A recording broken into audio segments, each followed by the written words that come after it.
Speaking again on behalf of the Center for Public Leadership, as well as our co-sponsor, which is the Harvard Business School's Leadership and Ethics Forum. I want to welcome all of you here. I'm David Gergen, and we, as Graham Allison just said in the forum, we have a feast of riches here today at the Kennedy School. We're going from mountaintop to mountaintop, starting with the announcement about David Elwood's appointment as dean earlier today, then Richard Clark in the forum a few moments ago, and now to our feature this evening. General Eric Shinseki, thank you, sir, for coming here. We're privileged to have you in our midst. Thank you. Let me tell you a little bit about General Shinseki, and then I'll turn this microphone and podium over to him where it will stay the remainder of the evening, I hope. And he can field his own questions, I'm sure, with no help from anyone else, especially me. But you should know, as in the background, we all know that piece about General Shinseki, which has been so prominently in the press. The man who was pressing enough and tough-minded enough to be willing to say what others would not say, and perhaps did not understand as he did, that the United States needed several 100,000 troops in Iraq when it went in, a view that was not accepted, indeed was dismissed by some others, but turned out to be one of those views that we perhaps should listen to a long time ago. But I want you to know more about him, especially what brings him here tonight to this forum. He is, as you, I'm sure, can tell by his background, a man of Japanese-American descent. He was born in Hawaii at a time when his parents were considered officially enemy aliens of the United States because of his Japanese-American background. To go from that position to become a four-star general of the United States Army, I think tells us almost everything we need to know about General Shinseki. But there are a few details I'd like to share about the path in between. He served in the Army, how many years? You were there 38 years. 38 years in the Army. He did 2 combat tours in Vietnam, in which he was seriously wounded twice. He lost part of his right foot when he was wounded the second time, and received a special waiver from the Army in order to continue on active duty. This is a fellow who had to get a waiver in order to stay in because he wanted to continue serving. He eventually he served 10 plus years in the Cold War and post-Cold War Europe, and concluding his service there by simultaneously commanding three major European commands. He served then as the 34th Chief of Staff of the Army from June 1999 to June 2003. He retired from the Army last August as a 4-star general. Now, while he was Chief of Staff, he led in developing, and many of you are familiar with this, an Army vision to transform the force for the 21st century. Highlights from this period include the Transformation Campaign Plan, which has already paid dividends in Iraq. And more to the point for tonight's talk, General Shinseki introduced 2 programs to the Army, which when taken together represent the most ambitious comprehensive study of leadership and leader development in the Army's history. He created a strategic leader development program to prepare 300 junior general officers to lead the Army in the years after 2008. He was preparing the younger ones to lead after the year 2008. Someone was thinking far ahead. Not everybody in government is known for doing that. And he had an Army-wide training and leader development study conducted to review how leaders are grown and what must be done to nurture, inspire, and inspiring visionary leadership. He's thought a lot about this subject. More recently, he has combined with Francis Hesselbein to write an introduction to a new book put out by the Leader to Leader Institute, the Drucker Leader to Leader Institute, edited Be, Know, Do. leadership the Army way. I will leave it to you. From here, I would point out that at the Center for Public Leadership, we recently published a new issue of Compass, in which we focused on military leadership, the lessons that would come from military leadership. Eric, we hold that up. Starts telling what is the management that really makes this work. The U.S. military, what it can teach us, and what it needs to learn. And the lead article is by Scott Snook, who's over at the business school, who is a colleague and from General Shinseki's, entitled "Be No Do." So this is a subject, General, that we have a great deal of interest. General Shinseki is also on our advisory board at the Center for Public Leadership, which are the basis of which we asked him to come here. We have a deep interest in this here at the Kennedy School. We are trying to figure out, sir, how the civilian sector can do much of what you've been trying to do within the Army framework. What can we learn from you, the Army, about what Harvard can do and what others can do to prepare a wider group of people to lead after the year 2008 across all sectors? That's the question that's really very much on our minds tonight as you come here. We're deeply appreciative for taking your time. Ladies and gentlemen, General Eric Shinseki.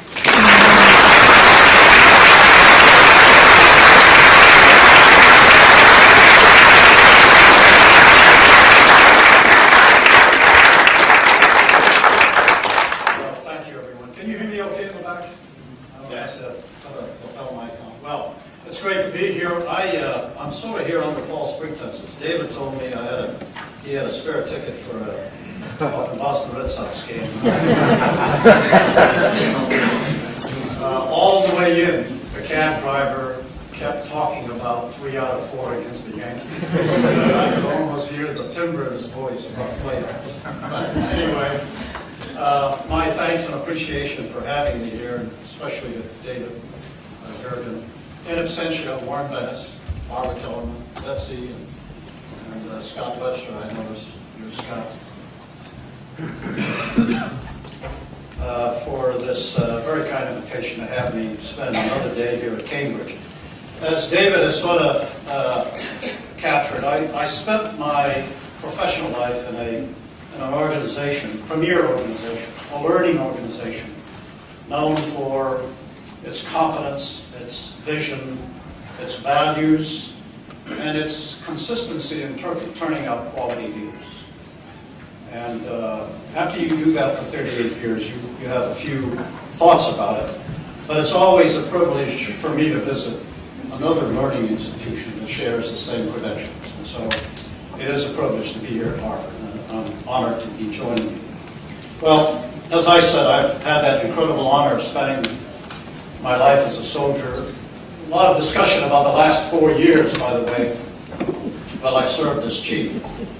But the great honor here was being able to serve with some great Americans for 38 years. Every day I went to work with some of the very finest Americans you'd ever want to meet. You get to see a little bit about what they do and things are going on as they are in the papers today. They're even better than that when you're up close. And they're as good on the days when you aren't reading about them as they are when you are. Well, what's remarkable about the Army is that, yes, it seeks to recruit the best and the brightest, but it also makes do with some very average people that it recruits. And every now and then, one of those average people sort of develops well enough in the profession to be given some of its more senior responsibilities. You know, I'm reminded, a long time ago, I heard that there's a saying in the German Army attributed to the German General Staff, and if there's anyone who served in the German Army in the room, you can either refute or confirm afterwards. But there is a saying that the General Staff says that all of their officers share any 2 combinations of traits. They're either intelligent or stupid, industrious or lazy. And depending on how you put those combinations together, you sort of define everyone. The best commanders are the intelligent and lazy. They sort of get things done for the minimum expenditure of resources, effort, and energy. The best staff officers, on the other hand, are the intelligent and industrious. They see to every detail, every coordination. There are no seams in any operation I's are dotted and T's are crossed, not vice versa. Well, the stupid and lazy don't really account for much. They sort of take care of themselves. But the ones you have to watch out for are the stupid and industrious. They're sort of working overtime, creating all those problems. I don't know if it's true. I share that with some of my German friends. They always look at me with a little cross-eye. Well, in the Army, leadership is our stock and trade, as we say. It is what makes us different. We believe that that's what we're about. I'm often asked about leadership as though it were simply one thing. Can you teach it? How do you define it if you can teach it? And, I mean, it's a fair question, but I've never been able to come up with that sort of simple definition that fits everyone's interest. And I even say that there is a piece of this that I have not figured out how to do, and therefore education isn't all there is to leadership. Now, one aspect about leadership that I've never been able to satisfy myself that I could teach was judgment. Was judgment. You know, given the same parameters, the same facts, the same opportunity to sit in a classroom and discuss, people walk out two different doors, why do some make decisions one way and others another? And this is the question that's most often asked when someone who knew better ends up violating the trust. That's when you ask that question about judgment. Can you teach judgment? I've never been able to affirm that I could. And so I've always wrestled over that simple definition of leadership because for me it does not follow that good leadership results primarily from an education into some strongly stated principles. Let me give you an example, share an experience with you. November 1988, I am a brigade commander of a heavy tank brigade in Germany. November 1988, it's Cold War Germany. It's about to end, none of us know it. And we're training as though it weren't going to end. It wasn't going to end. I trained my units in those days in a maneuver training area, a large, sort of a muddy, broken down piece of ground, and all of us drove our vehicles over. And it's a large training area dedicated to this kind of training. It's called Hohenfels. And if any of you have ever been to Hohenfels, if you have been in Hohenfels in November, I see a head nodding here, it's a sea of mud. It's mud wherever you look. And the only difference is how deep and how thick. But it's all mud. So it's not unusual to see soldiers working in the mud, doing the things that we have to do, whether it's nice and sunny or not. Well, in Hohenfels, there is a world-class mud hole. And it's on the south crossing of the north-south tank trail that sort of bisects the training area. And there, the terrain all chokes down into this this mud hole. And if you're driving heavy armored vehicles and running an attack from east to west, or west to east, you got to go through this mud hole. There's no two ways around it. There's another knowing knot. And so, you have to figure out how to navigate this mud hole. And it's not the only crossing of the north-south tank trail, but it happens to be the quickest. So you got to figure out how to develop momentum and go through it.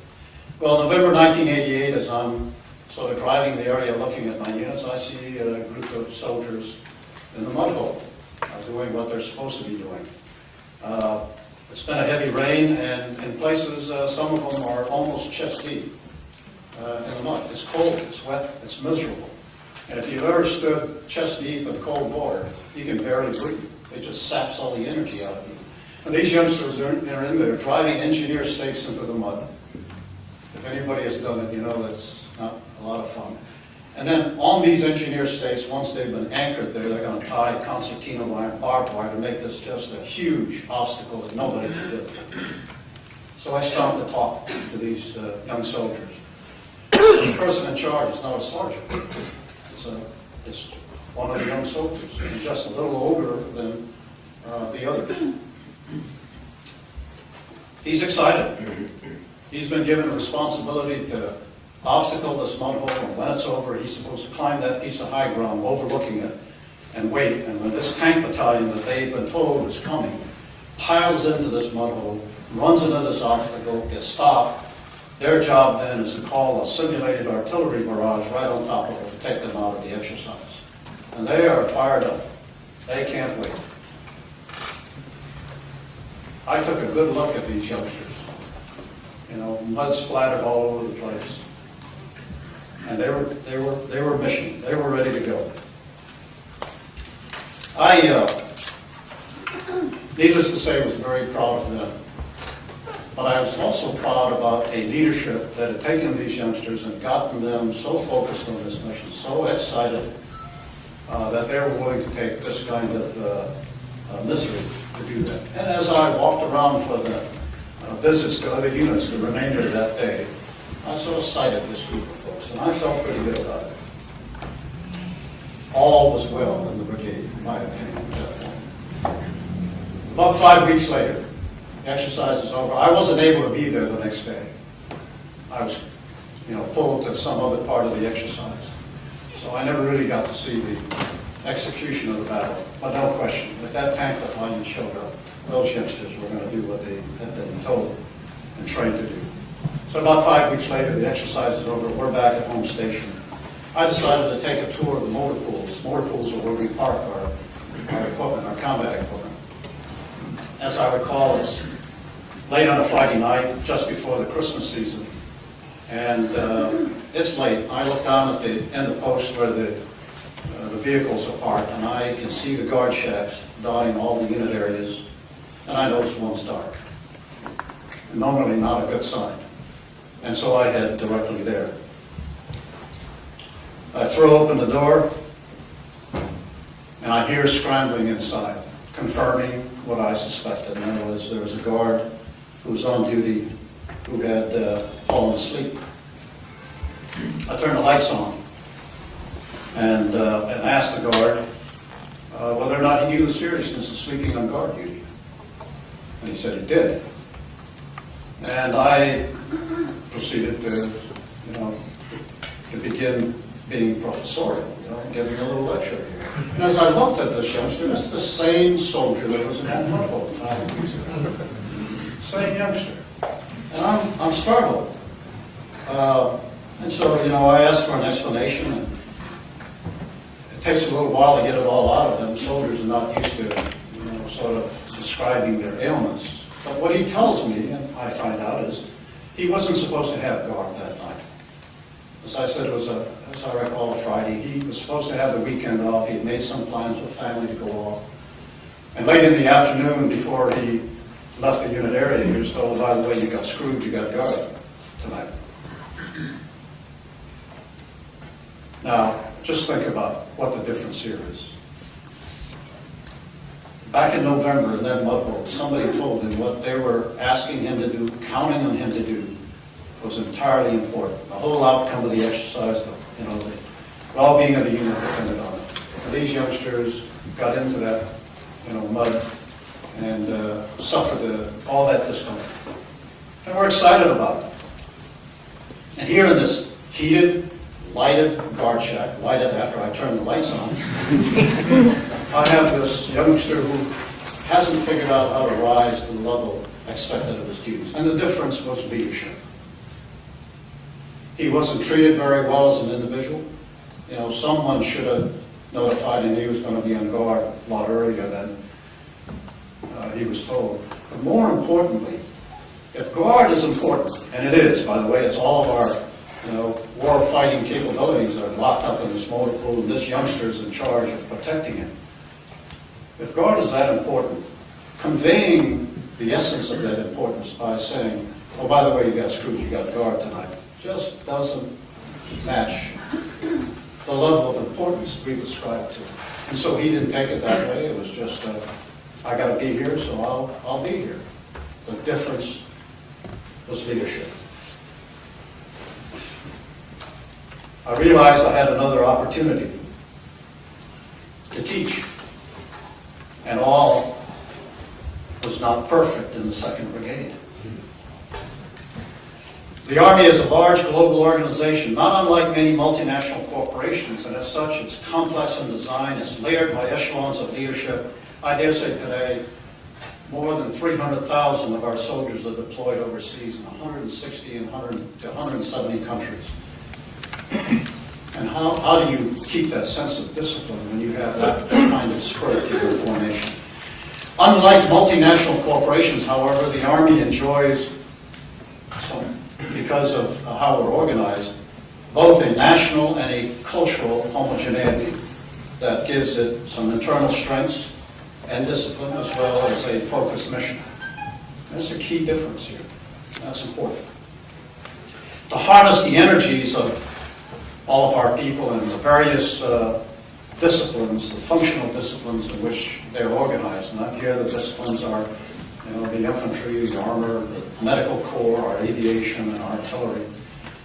But all of these disciplines in which we put our people into, but to get the energy out of our individuals and out of the disciplines they're organized into. The Army has traditionally described itself as having 3 levels of warfighting focus. We have a tactical level that's at the bottom. It's a very broad category. The next level above it is our operational level. And at the very top is our strategic level. It has to do with span of control and the perspective of the leaders occupying positions at those levels. We all start out learning to lead in that broad category I call the tactical level.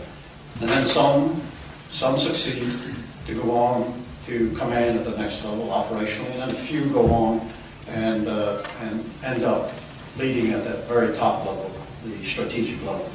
As a brigade commander in Germany in 1988, I was a tactical level commander and had been one and operating in the tactical environment since I was commissioned in 1965.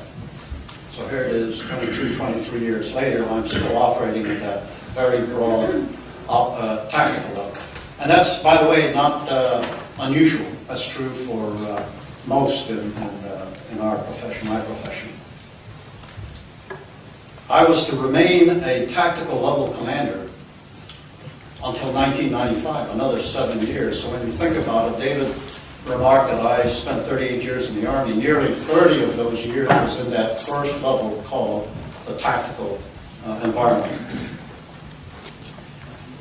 I think it signifies the importance, the immense importance we place on competent leadership at that level. That doesn't suggest we get by with incompetent leadership at the other levels, but this is the level at which we must be effective.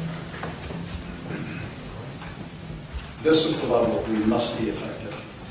In 1997, I was appointed to serve simultaneously as the commander of U.S. Army forces in Europe. That's a pure U.S. Army vote. A NATO commander, NATO Land Central Europe. That's a second hat. Both headquarters are located in Heidelberg, Germany. And then I was asked to wear a third hat and to lead the UN-mandated, NATO-led stabilization force Bosnia-Herzegovina, a coalition of 40 nations, headquartered in Sarajevo. 2 of those hats were primarily operational hats. The NATO Land Cent billet and the Bosnia billet, by focus and scope of duties, they were primarily operational, that middle level of assignment. The Army in Europe had, Army Forces Europe, because of the large geographical footprint that went with that, that stretched from South Africa all the way up to the Baltics, included Eastern Europe and the Middle East, just that large geographical footprint assigned to U.S. Army Europe, put that billet into the strategic realm. And so here, both of those 2 levels at work in the same assignment.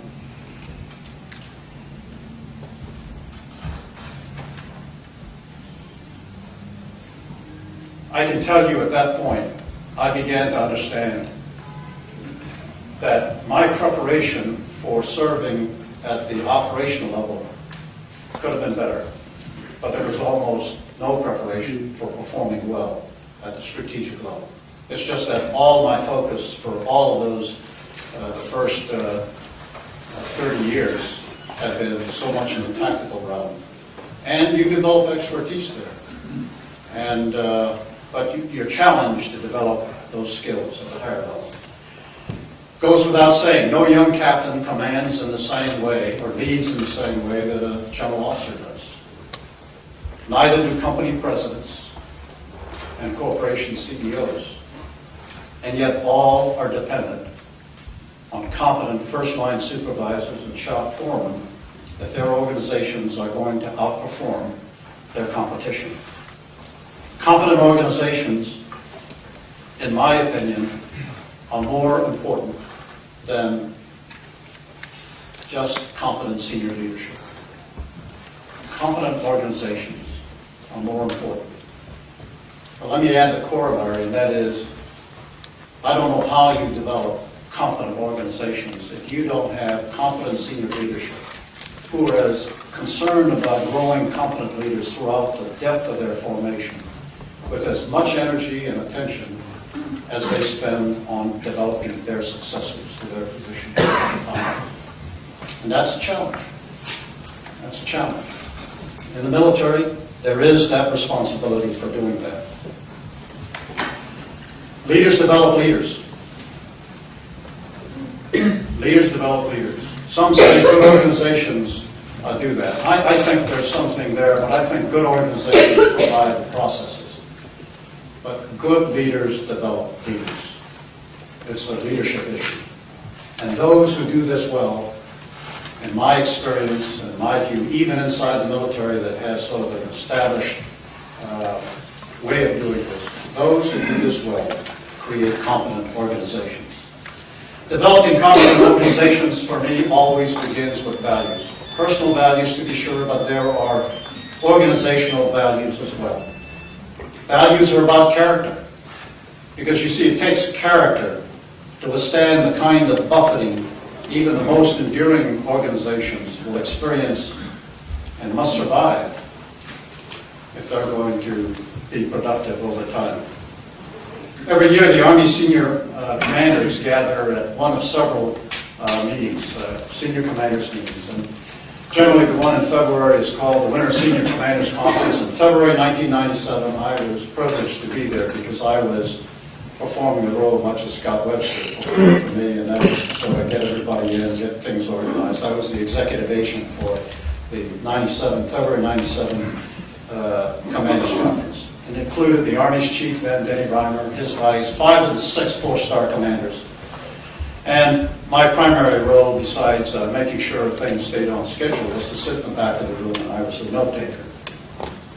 One of a number of briefings that day was to describe a new officer evaluation report. Some of you may know that the Army, every officer in the Army is evaluated once a year by his supervisors. And I think that's true for many organizations. But this was a chance for this briefer to share with the commanders a new evaluation report, a blank form. He was assigned 30 minutes to get up and say, front side, back side, this form goes into effect in a couple months, and 30 minutes later he got. Well, 3.5 hours later, he's allowed to leave the podium. But in that 3.5-hour period, I witnessed the most intense debate between the Army senior commanders that I had seen. Now, these were old bulls. I can't believe I sat in that room at one time. But no, and I don't think in 30 years this group ever played 3.5 hours of golf together. But here they were. They took their jackets off, they rolled their sleeves up, and they engaged one another in debate over 7 words. That blank form had 7 words on it. It was called the Army Values. And then I listened as they challenged one another. Why isn't competence on it? What do you mean by honor? How do you measure integrity? But after 3.5 hours, they agreed that loyalty, duty, respect, selfless service, honor, integrity, and personal courage were going to be the 7 values by which the Army would be measured. Not decided by action officers in the bowels of the Pentagon, but by these 8 fairly powerful military commanders. And I wondered, as you might expect, I wondered then, and I've wondered on other occasions since, whether similar debates occur in other leadership gatherings across America or around the world. I got to watch our commanders decide what was important about defining my institution, my piece of the military profession. And I felt then, and I still do, that I had been treated to a very privileged moment to see these leaders set for all of us what the Army values were going to be. Well, in the years since, I've come to believe that how you write your values determines in large measure how you live your ethics. No matter that turning a profit is what business success depends on, relies on, if making money is the only value to business and more important than everything else we do, be attentive to our ethics. And in my case, if destroying the enemies of our nation and eliminating our military competition is the only thing we stand for, be careful how we live our ethics. In the Army's final selection of its values, you may have noted that competence did not make the cut. It was argued for very strongly by a couple of the senior leaders. And my way of explaining this when I'm asked about it is, certainly it does not suggest that competence has no value in leading organizations. It's enormously important. But the values which were selected define the Army in ways that go beyond competence. Go beyond competence. And attain that level of discussion about trust. Trust is a foundation for the military profession. It's what enables soldiers to go beyond self-service. And think about that concept of self-sacrifice. Most businesses spend considerable management energy endeavoring to avoid crises. The Army, like the other services on the other hand, fully expect that crises will occur, and its responsibility will be to move decisively in unclear scenarios into the middle of problems and help resolve them. Prevail for the sake of the nation. As a result, Army and most of our service, all of our services, have evolved a culture for looking long-term and running these endless what-if drills that constitute estimates for nearly every potential crisis imaginable. That's because we see those crises when they develop as something of our own. And all the thinking that you do beforehand, in leadership, there's an intellectual investment before you're able to execute physically. The intellectual always precedes. The better you do that, the more decisive the execution. Well, it's also said, I'm told in the good book, I haven't found it myself yet, but in the kingdom of the blind, the one-eyed man is king. The Army doesn't believe that it needs to see every detail of every crisis clearly, but it does expect to be better than its adversaries in dealing decisively in uncertain situations. It intends to be ready for whatever crisis may occur whenever it arrives with well-trained, competent, cohesive formations, led by tough, confident leaders who don't shy from uncertainty. They work at seizing and retaining the initiative to outthink, outmaneuver, outperform the agile adversary. And foundational to the Army's performance is this factor of trust. Trust and confidence of the American soldier, that we know what we're doing and we care about them. Generals can lose battles. Only soldiers can win them. In 1999, the Army was 10 years beyond the Cold War, 8 years beyond Operation Desert Storm. That was the first war in Iraq. In the absence of a clear threat, some delighted, because these things happen from time to time, some delighted in describing the Army as being irrelevant, lethargic, unimaginative, slow to change, stuck in the Cold War construct, and without the intellectual gifts to enable change. I almost had that memorized. Some even suggested that the Army should consider giving up some of its combat capabilities and creating some peacekeeping units, because that seemed to be the future for the Army. But when Secretary of Defense Bill Cohen asked me to take the chief's position, he also provided some superb strategic guidance. In his words, help the Army begin to undertake change. Look, you won't get it all done in real life, but get it started. But whatever you do, don't break readiness.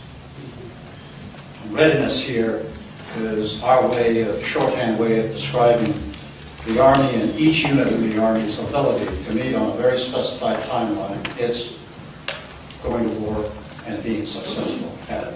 And this is a time when we had a two major theater war construct. So my responsibility was to match that kind of strategic guidance with strategic purpose, and creating resonance for change inside the Army, and then developing a sense of urgency to go and get that started became crucial tasks for me. And I began by asking the Army stakeholders what they thought about their Army, and then decided I was going to listen to what they told me and try to find a way to take their answers and embed them in the vision in a way that would create resonance with them as they heard back what they had shared with us. So we asked, if you want to tell the new chief two things, what would you tell him right now? If you want to tell the new chief to change one thing, what would you tell him right now? And just those two questions and the number of interviews we had generated 6,000 bins of information. The top bin was, overflowing. The bottom bin probably had one thing on it in it. And so we focused on the top 10 or so and said, if this is what our youngsters are talking about, let's pay attention here. And a summary of those interviews described the state of the Army as seen by our stakeholders, both internal and external to the Army. But in the most profound ways, the respondents described the Army as a great Army. Then in the midst of a booming economy which offered bright young Americans many other alternatives besides serving in uniform. An Army that had answered the calls of the nation without fail, but whose people were in turmoil. They were stretched thin. An Army challenged by internal turbulence, saddled with concerns about relevance, struggling to articulate its future requirements. An Army that was consuming modernization dollars to take care of present-day readiness. And an Army that found itself unwittingly forcing our soldiers to choose between an Army that they enjoyed being a part of, an Army they loved, and families they also loved because of the stress. In 1999, the Army missed its recruiting targets by 16,000 soldiers. And for the Army, that's huge. We missed recruiting by 16,000 soldiers. 6,000 in the active, 10,000 in the Army Reserve. A first, and it carried a sense of foreboding that it was on the cusp of a major loss of many young officers from its ranks. Additionally, for those who spent time abroad, and these are many of the youngsters that served abroad, the decade of the 1990s provided insights as we began to experience them of the murky disorders that resulted after the end of the Cold War. Most of the 90s, many of us spent 10 years overseas in Europe where we got to see this. And as I assumed the duties of Chief of Staff, the Army crafted in its vision statement a description of that global environment, and it read this way. The world remains a dangerous place, full of authoritarian regimes and criminal interests whose combined influence extend the envelope of human suffering by creating haves and have-nots. They foster an environment for extremism and the drive to acquire asymmetric capabilities and weapons of mass destruction. They also fuel an irrepressible human demand for freedom and a greater sharing of a better life. The threats to peace and stability are numerous and complex and oftentimes linked and sometimes even aggravated by natural disaster. On the eve of the 21st century, this Army that I had been a part of was trying to describe a global condition it had been watching for most of the 1990s, a decade. And in that environment, there are four bothersome complicators. I don't have a better word for it because it doesn't quite rise to the level of threats, but it's complicators. And the four are transnational crime, narco-trafficking, international terrorism, and the transferability of WMD technologies. Those four. When you talk about them individually, we tend to think of them as policing functions. Terrorism, good intelligence, police work at your entry points, your borders. Narco-trafficking, police work. Transnational crime, police work. And even WMD technologies, it's intelligence and good police work. When you put them together, and our concern was seemed to be a growing nexus. If they ever come together, who then deals with it? Because the capabilities there exceed most police functions. Exceed the functions, the capabilities of some of the armies. And that's why we were watching it and described it in this way. And we saw this nexus as potentially focused in a part of the world described by the face-off between the Koreas in China, Taiwan, India, Pakistan, Iran, Iraq, the Middle East, the Balkans. In a place called Chechnya, a pretty good-sized army was having its hands full dealing with sort of a determined group of irregular fighters. We didn't ignore Africa in this description. We didn't ignore Latin America, but we were focused on fairly significant dangers that we thought emanated from this part of the world, the Caspian Basin and Central Asia, that gave rise to the kinds of dangers that resulted in our experience. We've all seen them listed here more recently, the Marine Barracks in Beirut, Kobar Towers, Akili Laro, our embassies. We had no reason to believe in 1999 that we would be where we are today.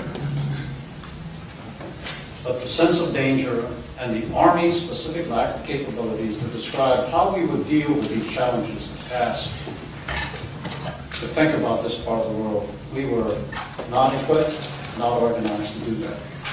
And I dare say none of us were. And this is what became that sense of urgency for this great army of the 20th century, to think about creating in our formations this commitment to changing fast and starting soon. And for those reasons, as I say, we developed the vision statement calling for fundamental and comprehensive change, a review of all of our strategic imperatives that were handed to us by Karl Warner when he was chief: doctrine, organization, training, leader development, materiel, and soldiers. And these are the things that sort of define our organizations. And they're always in some tension, and they're always in balance as well. The vision focused on the soldier as the centerpiece of all of our formations, not the tank, not the attack helicopter, not the artillery piece. The soldier and the ethos that soldiers carry with them into battle. It sought to strike a balance between today's readiness requirements and those long-term future warfighting needs in the years 2010 and beyond. Some describe this as building a bridge as you walked on it, and that's certainly what it described what we started out doing.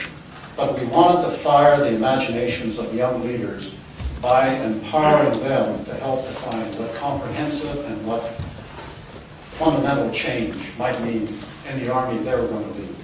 The same thought about that young soldier in the mud hole. Getting that kind of energy from the depths of our formation will make transformation for the Army far different than it would have been being pushed from the top. Well, within a year of publishing its vision statement, the Army that had missed recruiting by 16,000 in FY99 reversed that downward trend. In the very next year, turned it around by 22,000. Now, I don't know if you know, but at least in the year 2000, the Army recruited 180,000 young Americans. So in a 12-month period, to take a downward trend that missed by 16,000 and turn around by 22,000 in 1 year. It was pretty significant on the part of young recruiters. It achieved the recruiting targets for the next 3 years, every year thereafter. And with the support of the President and Congress in FY 2000, the Army received its first pay raise in 18 years, the first real pay raise in 18 years, and has had 2 more since, fixing long-standing pay problems, pay gaps for young families. In FY 2000, Congress awarded 75% of its discretionary defense dollars to the Army to seed its transformation efforts.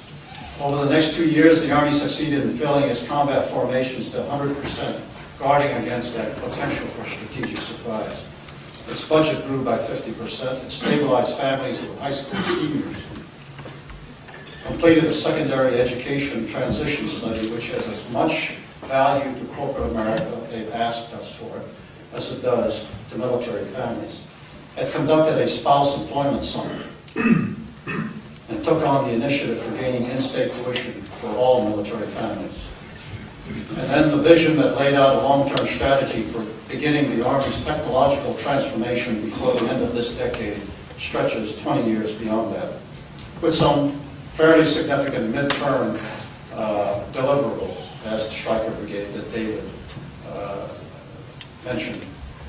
For those of you that are involved in manufacturing or acquiring, to take an off-the-shelf set of technologies and produce a vehicle in 2.5 years, and then field a brigade-sized formation in 4, and send it to combat is not something we do every day. Generally, to field a brigade-sized formation takes 9 years, perhaps.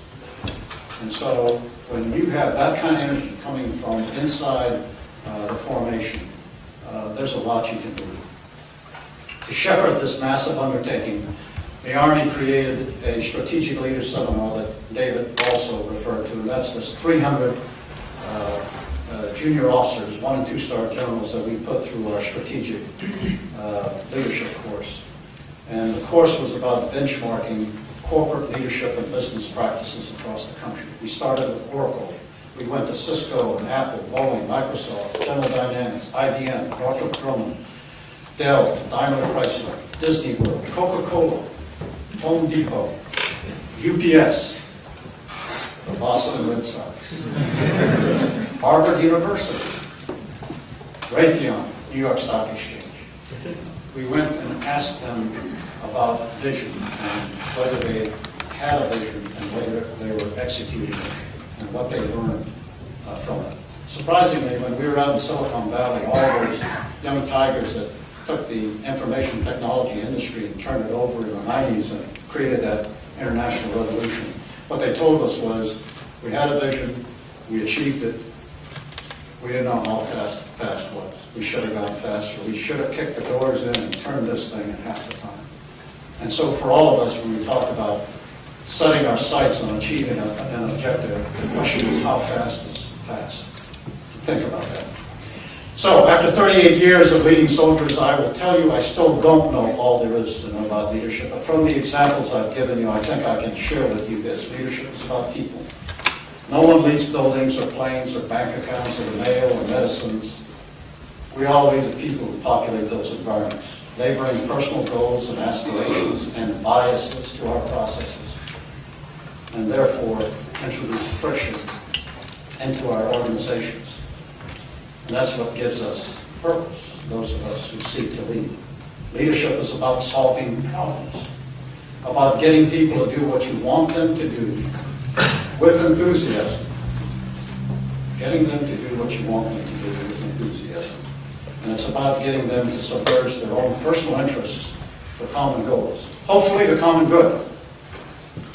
As I described to you, leaders grow through those various echelons in the Army: tactical, operational, and strategic. All of our institutions have those layers as well. What I think out of those corporations that we visited in my own experience in watching my institution grow, the skills which have struck me as important and I've just captured a handful of them here. Is the ability to describe distant objectives on a horizon others might be willing to embrace. You can call it visioning, but at a lower level, it has to do with the intent of achieving certain objectives. But the higher you go, you would call that visioning. Also, the good sense. I found this in good, strong leaders. The good sense to value the one big collective brain more than the one big brain. Now you got to think about that for a second. The value of the one big collective brain is being far more powerful than the one big brain. Because it creates for you some requirements in leadership that are different. Teamwork becomes entirely important. Self-awareness, adaptiveness, determination, and the ability to cheerlead even the youngest in your formation, no matter where you sit. And then with that kind of skills, I found that people are pretty successful in getting others to do what you want them to do with enthusiasm. With practice, even average leaders can rise to the level of art. I'll speak to that. All leaders share two independent responsibilities in common. I think this is true across all the institutions. Mission success, leader development. All leaders have those responsibilities. Doing it well sustains and grows organizations. Trust is the irreplaceable guarantor of strength, organizational strength during crises. For the Army, an institution that doesn't pay particularly well, that motivates through ideas and allegiance to ideals, that undertakes extremely high-risk missions, its performance operationally abroad today in Afghanistan, places like Iraq, underscores the strength of its leader development program. Leaders who can dominate crises. And what the Army gains in return from these kinds of operational experiences is yet another generation of tremendous leaders who have competence, credibility, and leadership skills that reinforce how we grow leaders, and the future is bright. So with that, I know I've gone a little longer than I expected. Let me take some questions.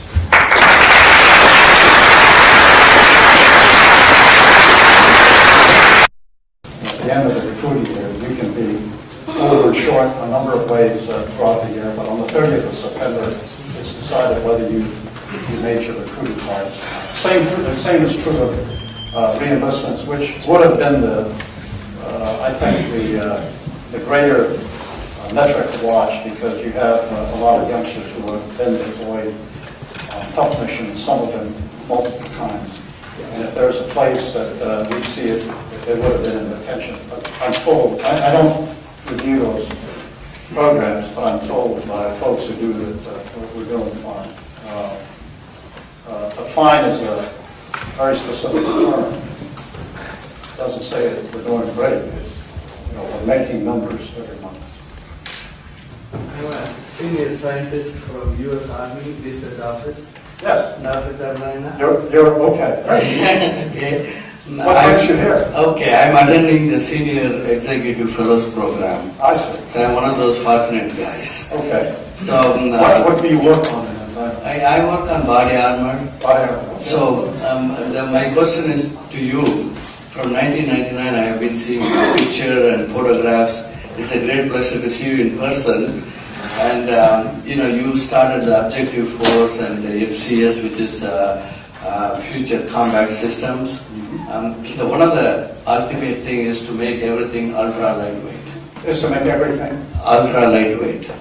Ultra lightweight. Ultra lightweight. So that means, today's M1A1 tank is about 70 to 80 pounds with the armor package. Now the future vehicles, we want to make it at 20 to 20 tons. Now that means less than 20. Yeah, less than 20 tons. That's the upper limit. Yeah, right. So, but we know. I also served in a panel for DARPA to bring the body armor from 6 pounds per square foot to 3.5 pounds per square foot. And I was in that committee for the last 3 to 4 years. the project is over, and what I found out, we couldn't bring the weight down anything less than 6 pounds per square foot. So my question is, basic science is one of the most important things that we have to have breakthrough in science barriers in order to meet the requirement of the Army requirement to reduce the weight. So that means the 6-1 research funding should go up. But I don't see it. This is a funding question. Yeah, right. It's not a science. Yeah. Somebody tell me I didn't give them enough money. So, coming from the Army Research Office as a Chief Scientist for Mechanical Sciences, I'm asking you this question. How would we increase basic research funds so that 10 years from now, that we could have all those materials that would give you the stiffness, strength, everything that you need, but the weight is going down. The current materials won't give you that. So, but the 6-1 research is either the same level of funding or it's going down. Yeah. Okay. I don't have a good answer for it. I no longer control the allocation. I don't have a good answer for you. But let me just share with you a little bit of insight. The M1 tank is 70 tons, as you say. And at 70 tons, it swallows 3 gallons to a mile. And that's a flat, hard surface road, dry. And if you take that off that road, gas consumption goes up. And if you stick it in the mud and try to climb a hill, it could be 6 gallons to a mile. And the reason for that is sheer weight. But what drives the weight is the engineering principle that says the M1 tank must survive taking a hit. In other words, if shot, it will not be penetrated. The engineering principle is armored volume, basically. So armored volume of this size, if you put armor protection around it, creates weight. The M1 tank has a 4-man tank crew, and we designed our military equipment to be able to handle the 95th percentile American male. Neither you or I, sir, are at the 95th percentile American male, 6'2", 6'3". So you put 4 of those guys inside an M1 tank. Now armored volume has just become huge. And just the same amount of armor protection around that armored volume creates a 70-ton tank. Mobility. Well, not the 70-ton tank, but creates large mass. Now, the second principle, if hit, will not be penetrated. This year, this much armor works. Next year, your adversary comes up with a bigger bullet. Your choice, more armor. His choice, bigger, faster bullet. You get this trade-off going. And over, since World War II, we've been designing these systems. We are now at the trade-off between lethality and survivability at 70 tons. And it's entirely survivable, but it costs 3 gallons per mile. And if you were driving it in Germany, where the fuel systems and the autobahns allow you to have that kind of weight, great. Stick it over in Afghanistan. You can't go very far. There's no fuel. 20 tons won't provide you the survival. Yeah, but let me go back to the design principle. So my suggestion to you, your discussion with me is, how can we get more money to get lighter, survivable equipment? That is based on if hit will not be penetrated. Right? Axiom means I intend to be hit and I won't be penetrated. So you start trading off lethality and survivability. My argument 5 years ago was break that set of descriptions. Design a system that cannot be hit.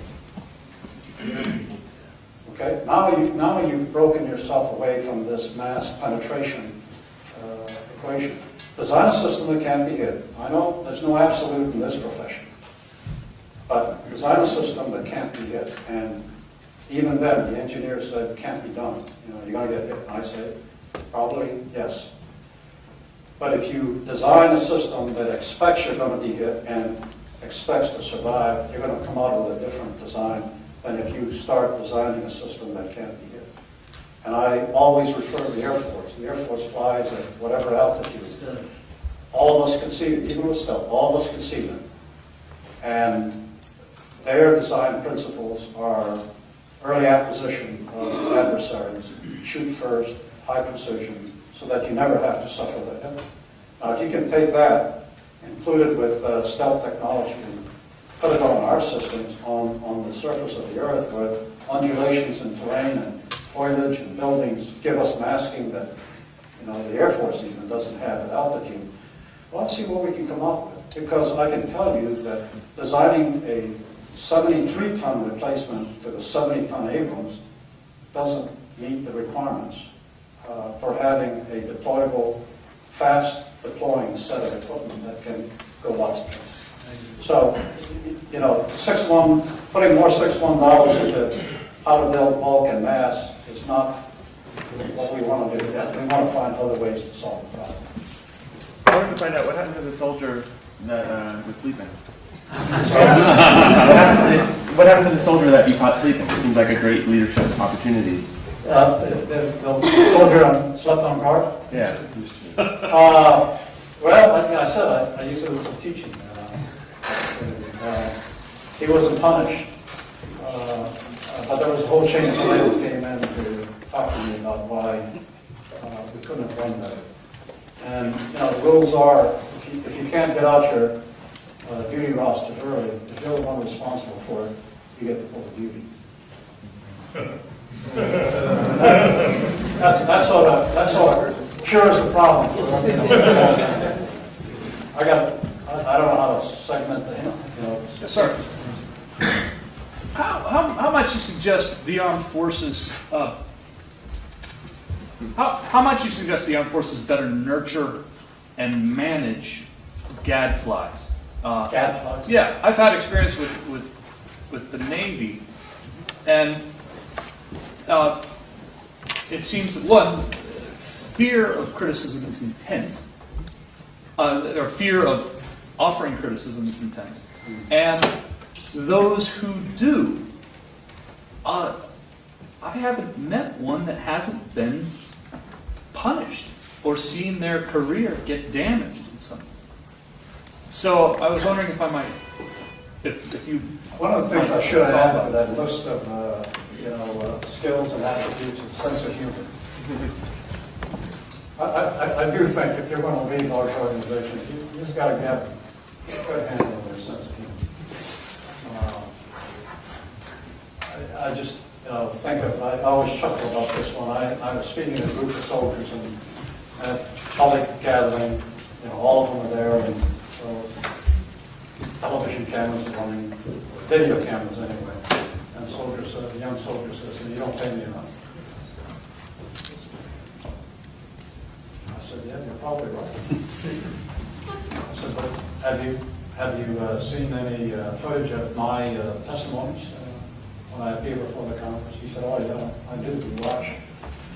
I said, "I hope you remember that whenever I appear, my positions are that you can never do enough for a soldier or anyone else in uniform, our youngsters, because of what we ask of them and how well they do it." And so I make those presentations. And this youngster says, "Yeah, but you don't pay me enough."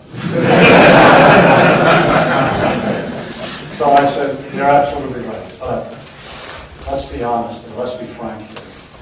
I said, it can't really be just about money.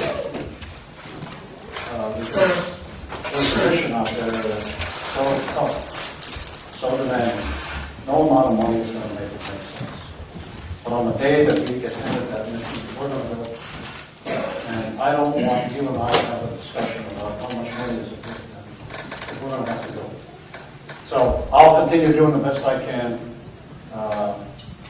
but it can't be just about money. And at that point he said, "Okay, I got it." And I was a little relieved. If he had come back again and said, "You still don't pay me," I didn't have another one in the bank. General, how does the Army today teach its leaders to determine or define a threshold when they're given an order and they believe that that order is either unethical or immoral? And how are they taught to determine that, and what course of action should they take? Well, all of us, I mean, those of us who serve in uniform come under the Uniform Code of Military Justice. And none of us are excused for following an illegal or immoral order.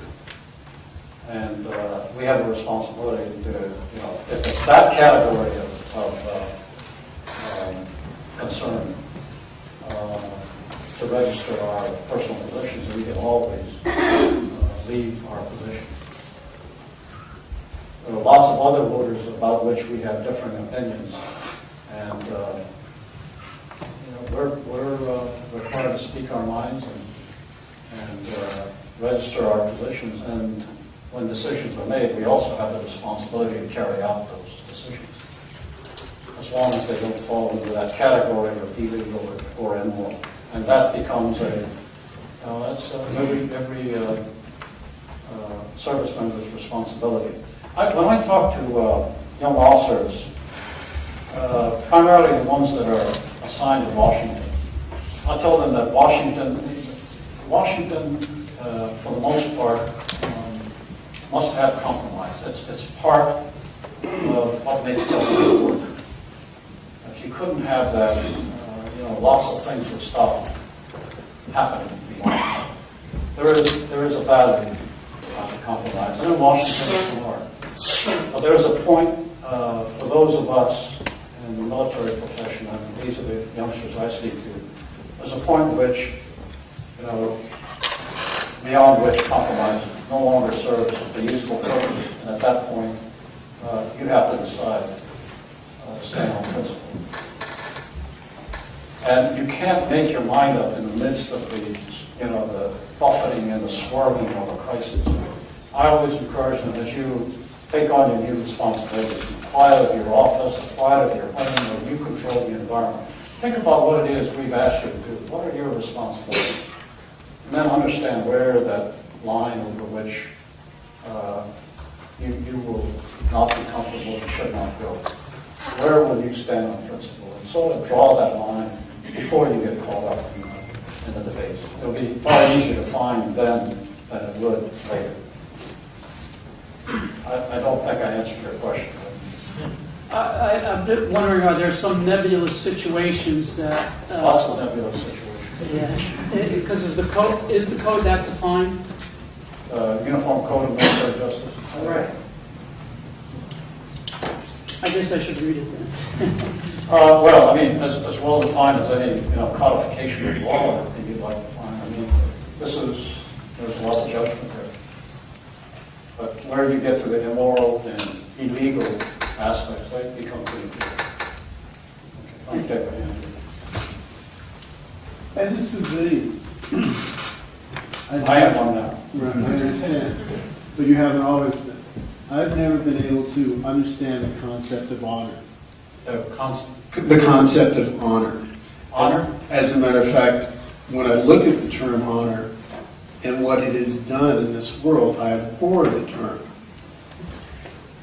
And I've talked to veterans, and I've said, when I hear honor, I reach to check that my wallet's still in my back pocket.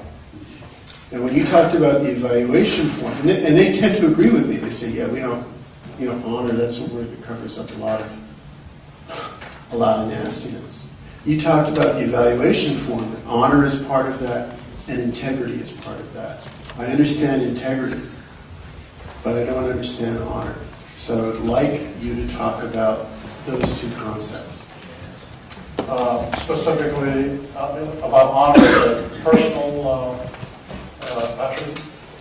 In terms of the evaluation form and what that debate was, and then in relationship to integrity. Well, this, as I said, there are a couple of those terms that drew a lot of debate for some of the same reasons that I think you're asking for clarification on. What do you mean, and in many cases, that sense of honor, well, we could all agree that it was important, it meant something. In definition, each had a little different. But what I would tell you, out of those 7 or 8 commanders, they felt that the concept was important enough. I don't know that I can, get to the detail that you're looking for, but simple things. I mean, there are honor codes, for example, at the military academies. You know, don't lie, cheat, or steal, or tolerate others who do. I mean, it's very much a sort of a personal expectation. I don't know how to give you more comfort for your level of understanding what honor is. Is there? Well, I mean, we know the history, some of the history of the honor codes at the military academies, and they haven't really worked out all that well. You know, and I can understand honor in relationship to honesty as a basic fundamental. But when I think about honor, I think about somebody with an immense sense of personal affront, a duelist, honor killings, all of those kinds of things. And you know, and so honor for me is a word that doesn't make any sense. Integrity, I understand. Integrity is doing something where you bring everything to bear. And when you look at that person and his actions line up with his words, line up with his character or her, and line up with their abilities. So you can say, okay, this person defines themselves so that I can understand who they are just by how they walk down the street or say hello in the morning. But honor is something that, you know, it covers up a multitude of sins as far as I'm concerned historically. Okay, fair. I will tell you that when we talk to young soldiers, our sense of honor goes to the fact that you never leave a buddy behind. You never leave a buddy on the battlefield. You fight where you're told, and you win where you fight, and you never leave a buddy behind. And these are some of the translations that carry on this aspect of honor. Doesn't include you. Yes. Sarah, I'd like to ask you a question. I think you can probably hear me. I've learned. I'm a Department of Army civilian, and I best tell you from whence I come, which is in Europe. I work not too far from that mud hole in Hohenfels in Würzburg, Germany. You know it well. Yes, I do, sir. I have this question. I'm here with the same group that the gentleman from the research lab. And we had the privilege of having David Gergen speak to us the other night. And one of the challenges he presented to us is, roughly translated, how do we replace ourselves as career civil servants? Now, you've spoken a lot about the military, but part of the transformation was placing many of the other talents and skills and jobs to the civilian workforce. What advice would you give us to replace ourselves and carry this transformation forward, sir? You know that one of the 4 studies that David referred to, he said we did a comprehensive look at leader development in the Army. We started with non-commissioned officers because they're the largest of our, we started with officers. And probably surveyed 13,000 to 15,000 someplace in there. Non-commissioned officers, 35,000. Warrant officers was the 3rd, and the 4th was our civilian workforce. I think you would agree that we have not had a leader development program in place for our civilians. That's correct, sir. Yeah, we have brought folks in, and then some will stay in a position for a very long time. Others will choose to move around, and if you can move around, promotions occur. I think that's sort of a quick, short. And what we have learned from the respondents was they would like to have a more structured system, which is being put in place that's tied to sort of a lifelong education process. You come in at an intern or entry level, and then they're much like for officers, warrant officers, and non-commissioned officers, there's sequential mandatory schooling at various points, and then promotion tied to that. We need to have that system in place. It's been too long without it. once that's in place, I think your sense of how do you replace yourselves, there will be a process for doing it. For all of us, I think, as I said, leaders develop leaders. It is a process of sitting and talking to those youngsters and sharing the experiences that that all of us have had. I grew up in an army where I went to Vietnam 6 months after commissioning. For all officers, basic course is one of the things you get to do. You go to the basic course before you go to your first unit of assignment. I didn't go. And there are a couple of year groups, one before me, 1964, and I think one after me, 1966. All 3 year groups never went to the basic course. Unthinkable. And then we went to war. I mean, if you want to talk about competent leadership, I mean, there was a big risk right here. Because at that basic course, you learn the tasks and the skills you would need at that first unit of assignment. The question is, why would anybody do this? Well, things happen when folks are making decisions. And at the national level, the president is thinking about expanding the war in Vietnam. So you have these two things crossing. The reason I talk about competent organizations, I was incompetent in that formation. I had 2 weeks on board a ship heading to Vietnam.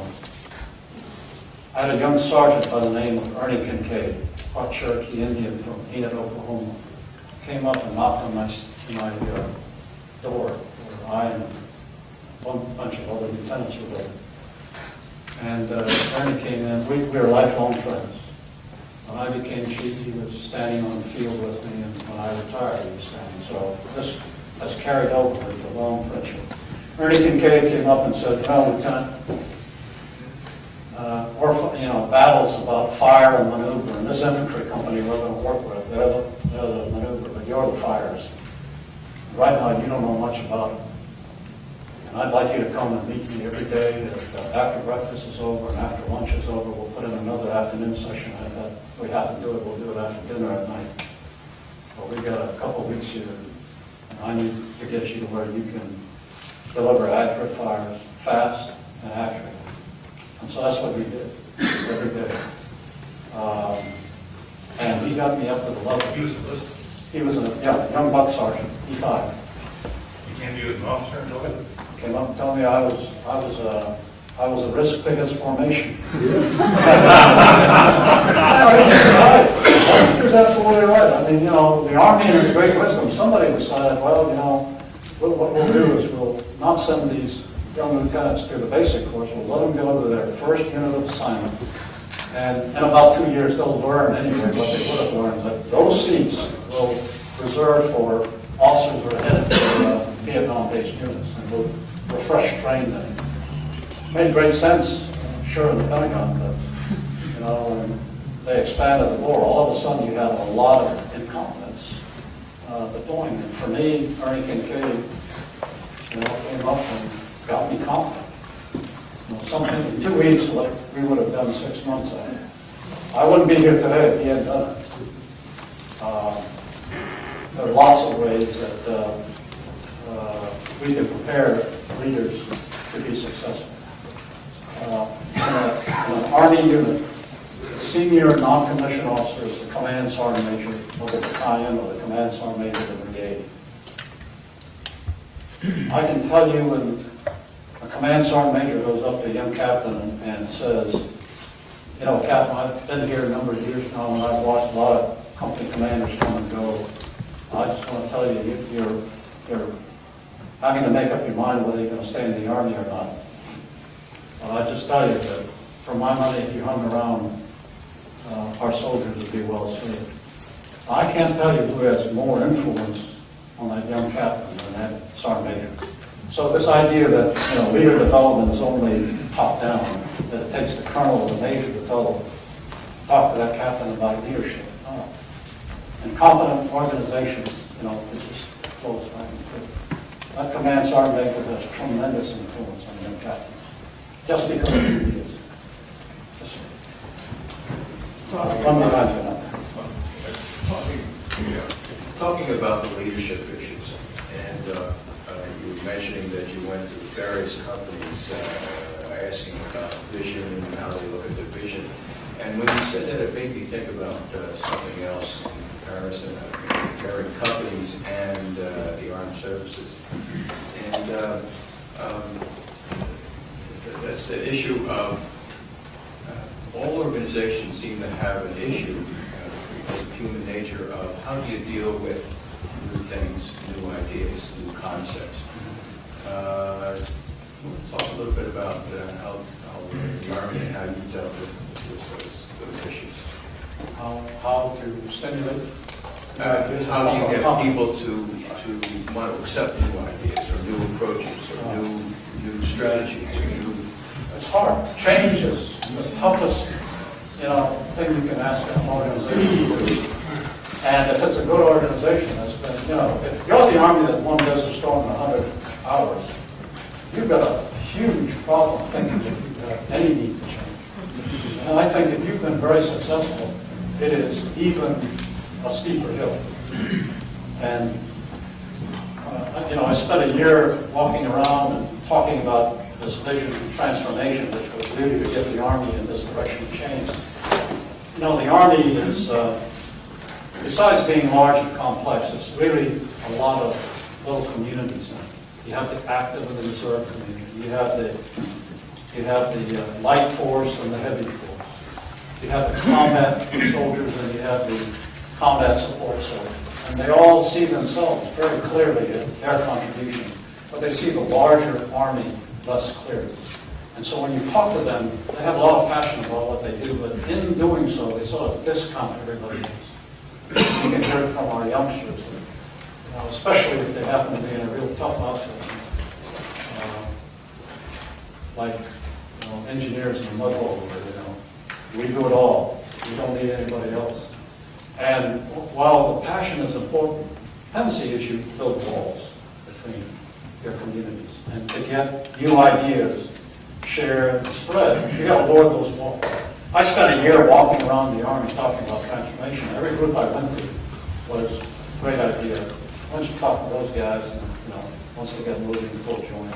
And so you do this after you do it here, you figured out you've been through the ropes and there isn't much movement. I grew up in the heavy force as a armored reconnaissance officer and a tank force officer. And so this business about the M1 tank, somebody like me could talk about changing the M1 tank and somebody else who didn't grow up in my part of the Army couldn't. They just would ignore it. You can be ignored as well, but they have a little harder time. After a year of walking around and talking about having to stand this Army up and sort of face in a new direction, let's get moving, the sense of urgency driven by that global environment I described had said, you can think that there's a window of opportunity here, but there won't be a war for a long time, as though that window were opening. That window could be closing. That was our suggestion. We really don't know how big this window of opportunity is. And none of us ever saw 11 September coming, but it was that sense that there was danger out there. So after a year of walking around, not getting much motion, we put a black beret on the head of every soldier. And you reach inside the cavity of the culture, the chest cavity of the culture, and you touch the culture, and you get a response. And once people are up and hovering, you get sort of direct and get some motion going. Okay. But you hit on a key part about vision, and that's why I said the skill is getting people to see a horizon that they're willing to embrace. You can have lots of vision, and if you never communicate it in a way that people sort of internalize it, it makes a great wall hanging. But there isn't much change. There should be change.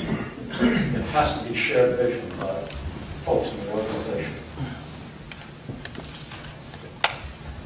General, I wanted to ask a question built on the response you gave before the last question, but you gave a wonderful example of how you learn having a younger officer come to you and tell you what you need to do.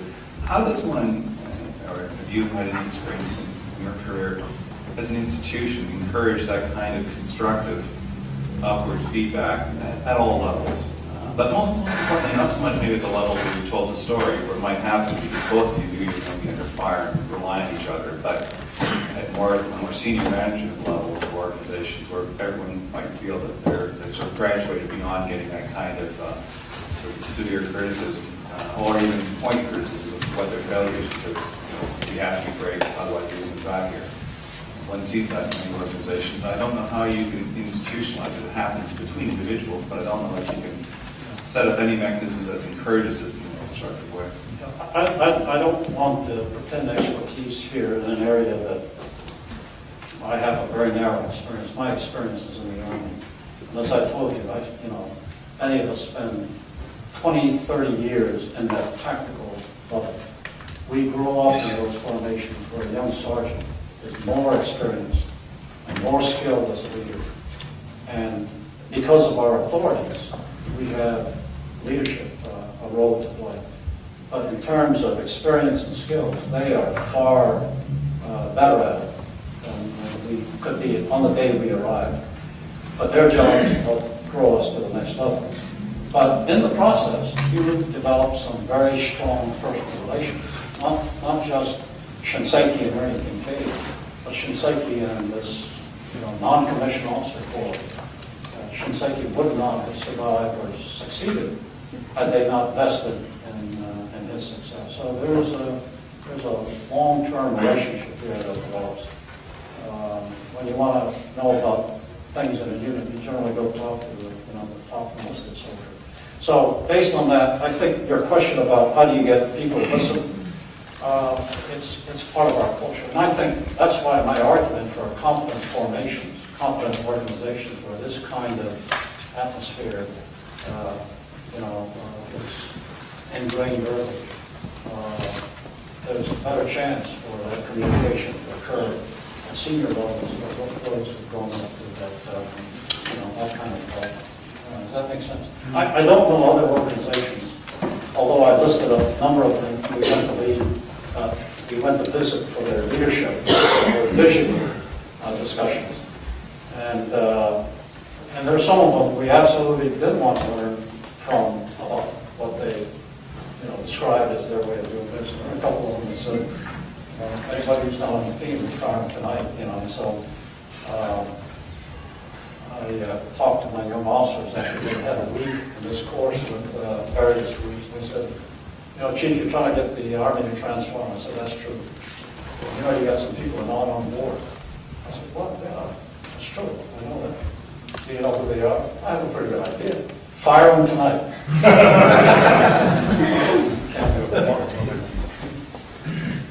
I realize that much of what you have said has to do with those who are before you, around you, in terms of leadership, in terms of the development and the humanity of it, really. As people are now beginning to talk, as of yesterday I'm hearing, about bringing in the draft. That's political, I understand that, but it's also, I assume, under someone's sense of a tremendous need that's occurring immediately. I don't know. But have you heard of this? How does that impact what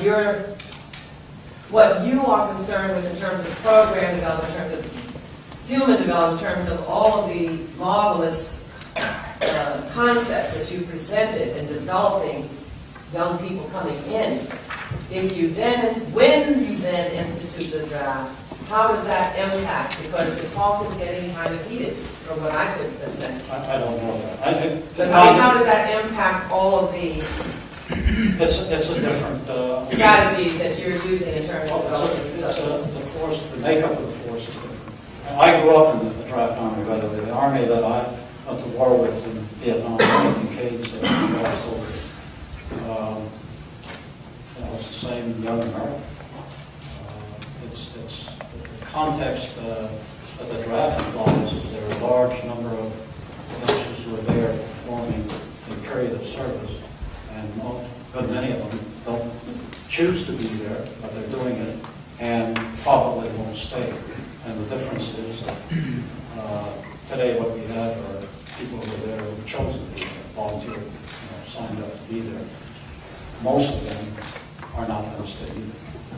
But they're there by choice as opposed to by being ordered. It does change the complexity of organizations. But leadership makes a difference. Leadership makes a difference. It's still being able to reach down and establish that trust between a leader at whatever level and young soldiers. And tough time, Vietnam was a tough time. But I don't know that there is serious discussion of moving towards a draft. I know from time to time we always have. When I said that it's political, some of the people who are suggesting it are indeed in Congress. And so you're getting to get some sense of a political force. I couldn't.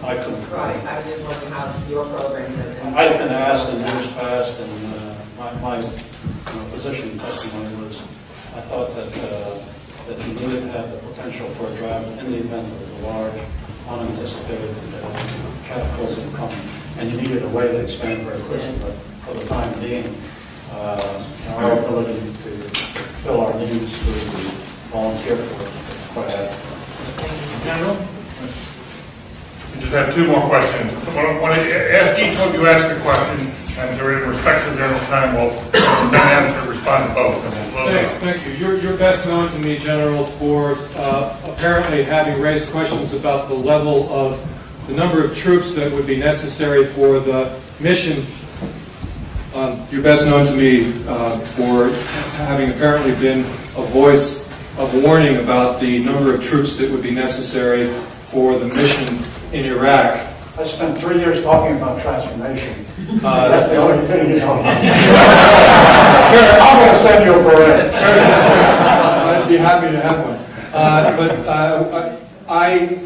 What I don't understand is that this could be interpreted. There could be various interpretations. One interpretation might be that the warning was not just it's a good mission, but in order to do it, you need a lot of troops, hundreds of thousands. Or it could be understood to be a deeper warning about the nature of the mission, that perhaps the mission itself was unwise in other ways, in important ways. And I guess I would like to understand better what the nature of your warning was.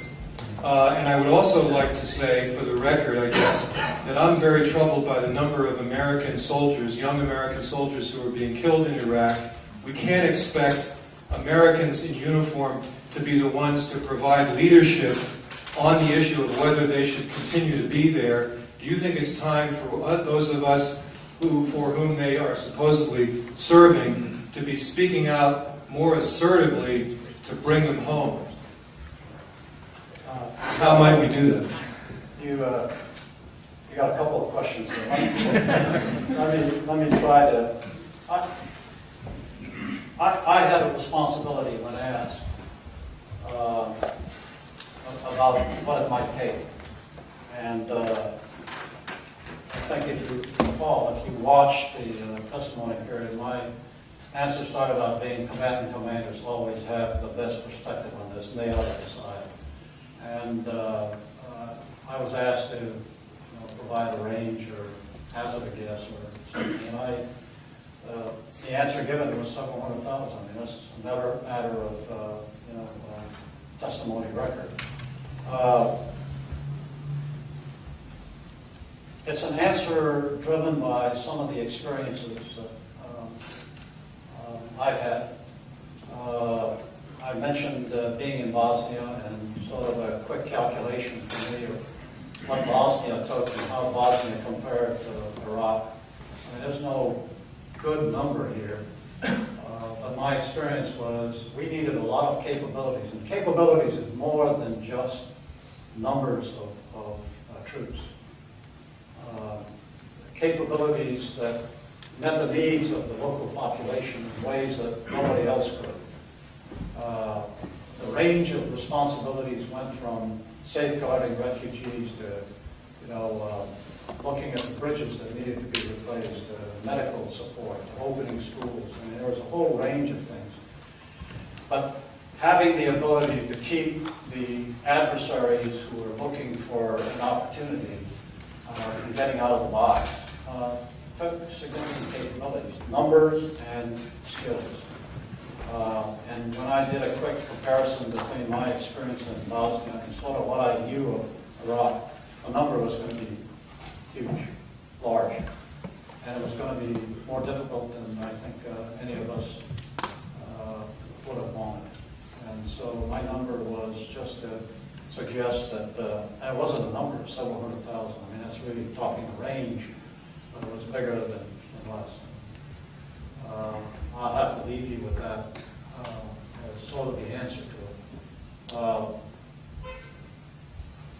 I don't know whether this is a closed session, but I would say I have not spoken up. I mean, you've asked a question about, I haven't spoken up publicly.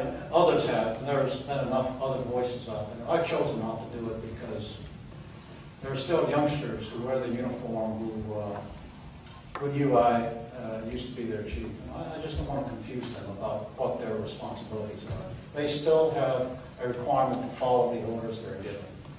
And, you know, the Secretary of Defense, his responsibilities are enormous. I don't pretend to neglect. They are enormous. My responsibility was to give my best judgment of what it might take. I did that, and their responsibility was to decide what to do about it. And they did that, and you know, that's sort of where it came out. Well, next question. Yeah, it's actually a related question. Your leadership was questioned. My leadership was questioned? Yeah, when you gave your estimate for the troop strengths that were required to make Iraq, and possibly the duration of the conflict. Now, I was wondering how our present leaders, or any leader who is wrong in retrospect, how do they redress that, and have they done so? And what is an appropriate way? Is it appropriate to offer an apology in private or in public? Or are there other ways to do it that is wrong? Yeah. This is one of my lieutenants. I sat here and I said, I know this guy. Huh? We haven't seen each other since 1970. I think it's 34 years today.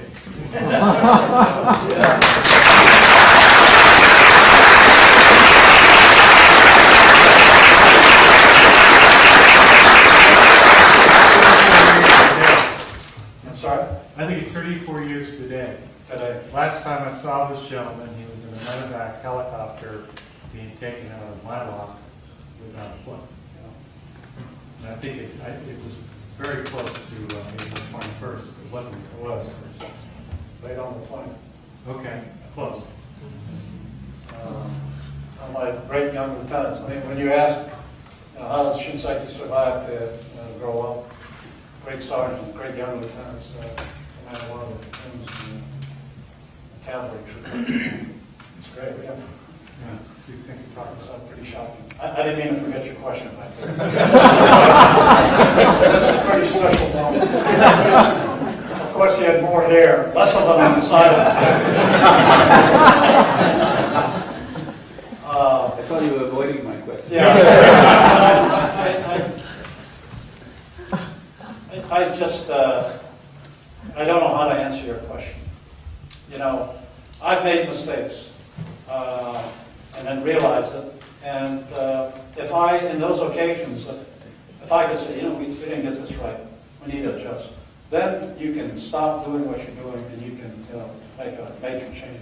But unless you make that sort of statement, it's hard to get, you know, a unit, an organization, a ship that's moving to turn, make an adjustment. And in the Army, we have a process known as the after-action review. Every time we run an exercise, whether it's simulated or a real operation, we'll pull all of our leadership together in a room, and we'll do an after-action review for the very purpose of being able to challenge ourselves that we got it right. I had the Hungarian Chief of Staff one time visit Hohenfels, and he was sitting in the top row as a visitor.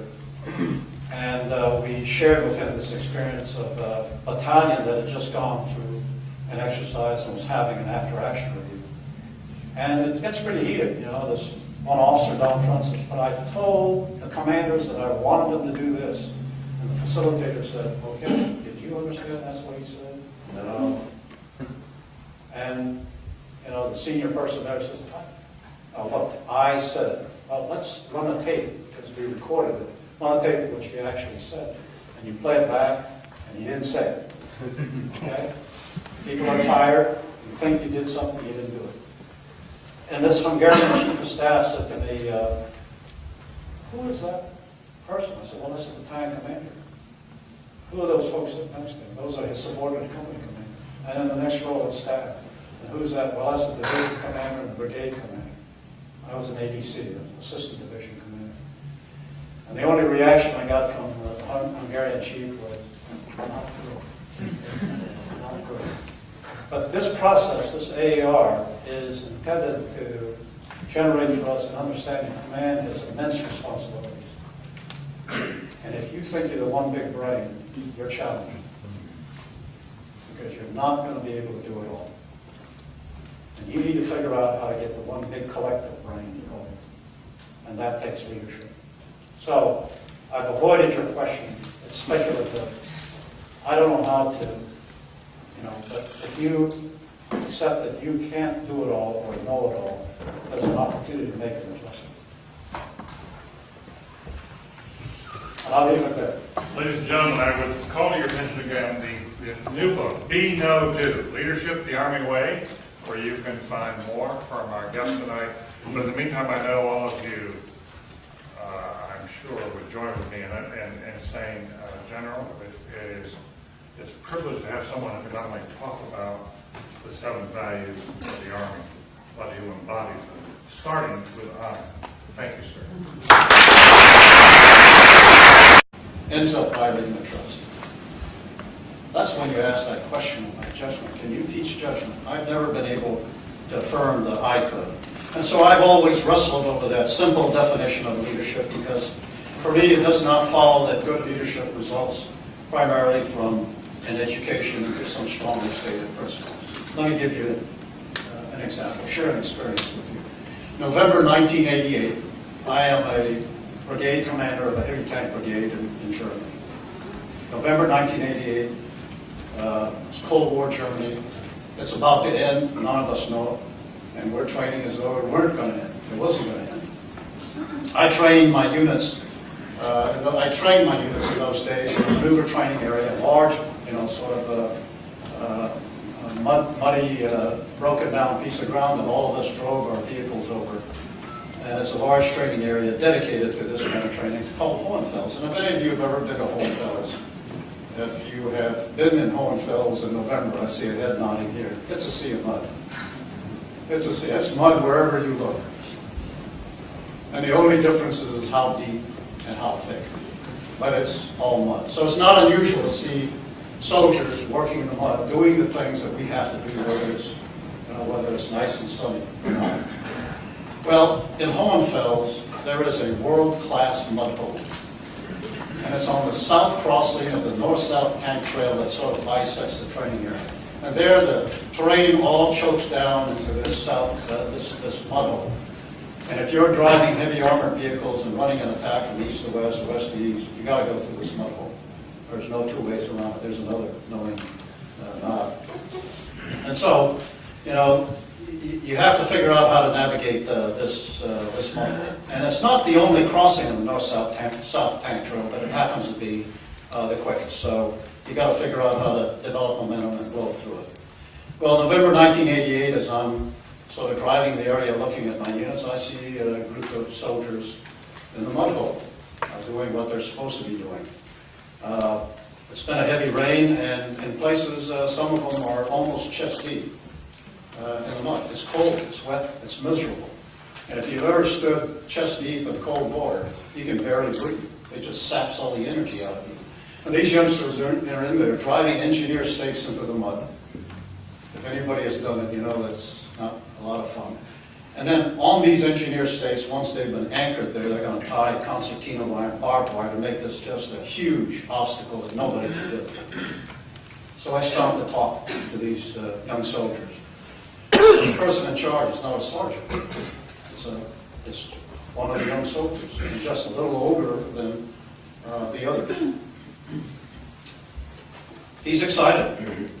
He's been given a responsibility to obstacle this mud hole, and when it's over, he's supposed to climb that piece of high ground overlooking it and wait. And when this tank battalion that they've been told is coming piles into this mud hole, runs into this obstacle, gets stopped, their job then is to call a simulated artillery barrage right on top of it to take them out of the exercise. And they are fired up. They can't wait. I took a good look at these youngsters. You know, mud splattered all over the place. And they were mission. They were ready to go. Needless to say, was very proud of them. But I was also proud about a leadership that had taken these youngsters and gotten them so focused on this mission, so excited that they were willing to take this kind of misery to do that. And as I walked around for the visits to other units the remainder of that day, I sort of cited this group of folks, and I felt pretty good about it. All was well in the brigade, in my opinion, at that point. About 5 weeks later, the exercise is over. I wasn't able to be there the next day. I was, pulled to some other part of the exercise. So I never really got to see the execution of the battle. But no question, if that tank battalion showed up, those youngsters were going to do what they had been told and trained to do. So about 5 weeks later, the exercise is over. We're back at home station. I decided to take a tour of the motor pools. Motor pools are where we park our equipment, our combat equipment. As I recall, it's late on a Friday night, just before the Christmas season. And it's late. I look down at the end of the post where the vehicles are parked, and I can see the guard shacks dotting all the unit areas, and I notice one's dark. Normally not a good sign. And so I head directly there. I throw open the door, and I hear scrambling inside, confirming what I suspected. And there was a guard who was on duty who had fallen asleep. I turned the lights on and asked the guard whether or not he knew the seriousness of sleeping on guard duty. And he said he did.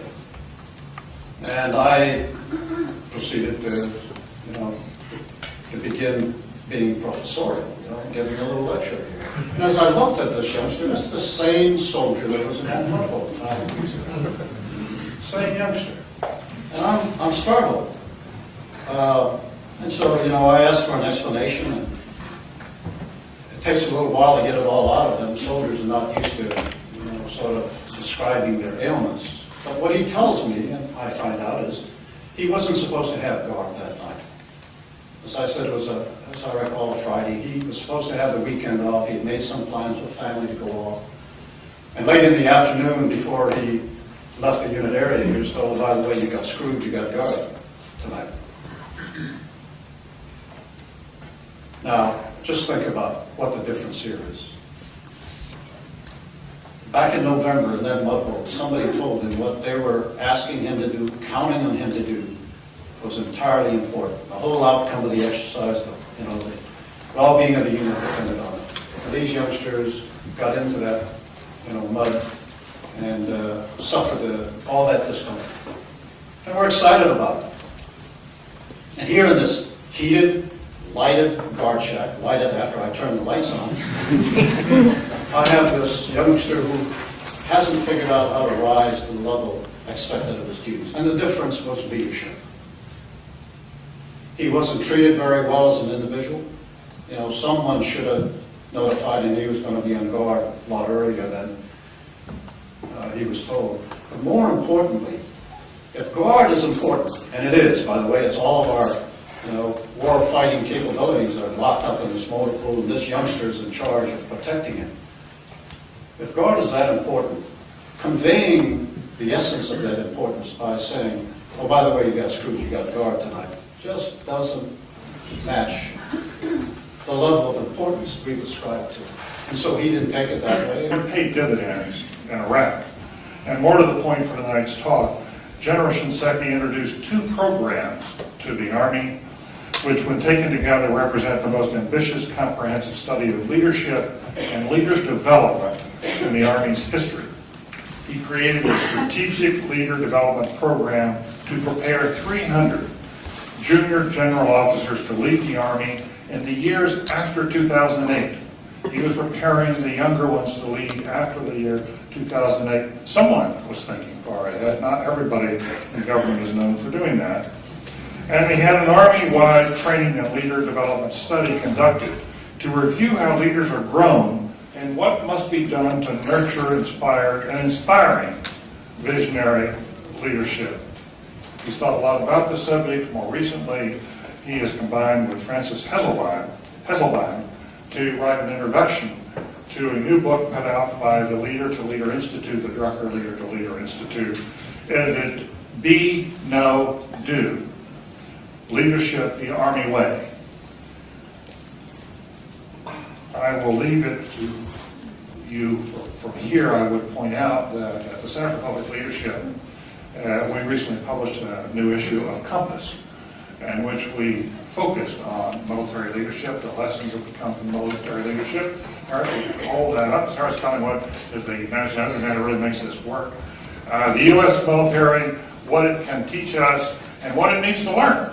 And the lead article is by Scott Snook, who's over at the business school, who is a colleague and from General Shinseki's, entitled Be, Know, Do.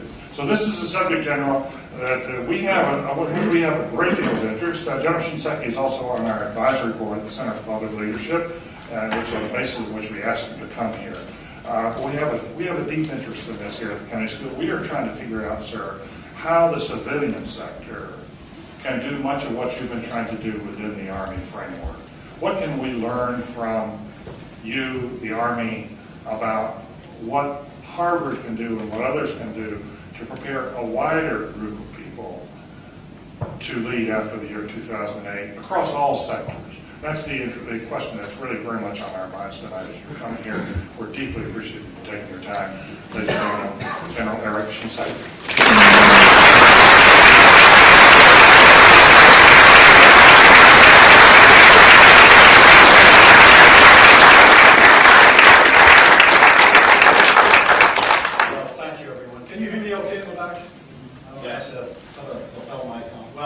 It's great to be here. I'm sort of here under false pretenses. David told me he had a spare ticket for a Boston Red Sox game. All the way in, the cab driver kept talking about 3 out of 4 against the Yankees. I could almost hear the timbre in his voice about playoffs. Anyway, my thanks and appreciation for having me here, and especially to David Gergen. In absentia, Warren Bennis, Barbara Kellerman, Betsy, and Scott Webster. I know you're Scott. For this very kind invitation to have me spend another day here at Cambridge. As David has sort of captured, I spent my professional life in an organization, premier organization, a learning organization, known for its competence, its vision. Speaking again on behalf of the Center for Public Leadership, as well as our co-sponsor, which is the Harvard Business School's Leadership and Ethics Forum.